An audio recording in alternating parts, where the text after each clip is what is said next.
What is going on, guys? My name is Stuber, and I'm here to break down two of my favorite NBA player props on Prizepicks.com. If you guys are new here, welcome. If you guys are a returning viewer, welcome back. If you haven't done so already, make sure to hit that subscribe button. Likes and comments are also greatly appreciated. Nice little day off yesterday with there being no NBA games, but we bounced back today. A couple of injury news situations we're waiting on. Joel Embiid is, he was already ruled out, upgraded to doubtful. I think there's a pretty good chance that he plays in this game because they have been severely outmatched by the Miami Heat, with or without Kyle Lowry, who, by the way, is questionable as well. They have a bunch of bogus questionable tags on the Heat as well with, Tyler Hero, Gabe Vincent, Max Strus, Tyler Hero. I think I already mentioned that, but yeah, the only real questionable tag there is probably Kyle Lowry. Whether he plays or not doesn't really affect all that much to me in terms of the plays that I'm making. I mean, it would affect guys like Strus and Gabe Vincent specifically. Yeah, let's just jump it right into it.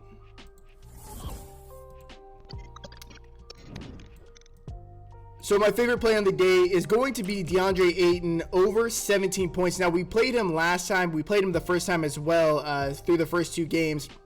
The first time he clears it very easily because the game is competitive and he gets his full complement of minutes. He had a 30.5% usage rating, which is something we want to see. Last game continued to have a good usage rating at 26.3% and was dominant in the time he was out there. Scored 9 points in the first quarter. I was like, oh, we're cruising to an easy victory.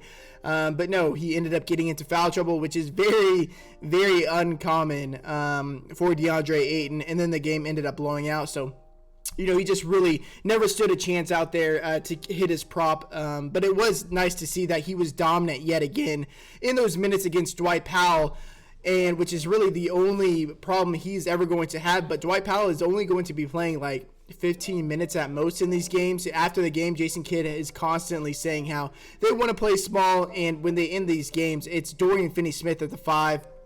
And before that, it's Maxi Kleber, and Dwight Powell's out there for a little bit at the 5. So he is up against a very small team. And, with Chris Paul, Monty Williams, two of the smarter point guards and coaches in the league, they're going to be targeting with DeAndre Ayton. I'm expecting a very big game out of DeAndre Ayton today, especially from a scoring standpoint. Love the over 17 points. Actually, on DraftKings Sportsbook, DeAndre Ayton is set at 18.5 points as opposed to 17 points. So love attacking DeAndre Ayton here. Maybe we get a push at 17, but I'm pretty sure he surpasses that pretty damn easy. The other play I'm going to be pairing that with is going to be Jimmy Butler over 43 fantasy score. Now, it does not matter to me if Kyle Lowry is back or not. Throughout the playoffs, Jimmy Butler has been playoff Jimmy Butler. He's running this team on the whole throughout the playoffs. He's averaging 1.4 fantasy points per minute, and he's playing big minutes. He's playing like 37, 38 to upwards of 40 minutes in these competitive games, which this game is within a few points, so it should be competitive. The only time he did not hit it was that last game or 2 games ago against Philadelphia, where they blew them out and he did not touch the court in the fourth quarter. So I'm expecting another big game out of Jimmy Butler. And like I said, he's averaging 1.4 fantasy points per minute on the playoffs as a whole. But even if you put Kyle Lowry on the court next to him, he is averaging 1 point. So this is Jimmy Butler on the whole.